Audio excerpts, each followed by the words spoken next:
Hello guys! Welcome back sa ating journey. Tuloy ko lang po ang itong experience natin. Sa Panama Canal, nasa pang-apat na chamber at panghuli na po ito sa may Gothon Lock sa kabilang line. Naman ay isang container vessel. Kasalubong natin sila pababa at palabas naman ng Cristobal Atlantic Ocean at tayo po ay paakyat palabas naman sa may Balboa Pacific Ocean. Ganito pala sistema nila. Pagtawid dito sa Panama yan, nakita po natin kung paano umakyat at bumaba ang isang barko sabay bukas sarado ng lock gate bawat chamber.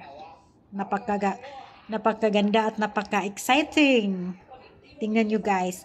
At extraordinary ang kanilang pamamaraan. Isang napakagandang experience po ito at ito ay binabahagi ko po sa inyo sa mga hindi po nakaranas tumawid sa lugar na to. Sana'y nagustuhan nyo ang content na ito hanggang sa susunod na video ulit. Dalawang lock po ang dadaanan natin pero Miguel and Miraflores lock. Salamat po sa panonood guys. Enjoy your day and God bless you all.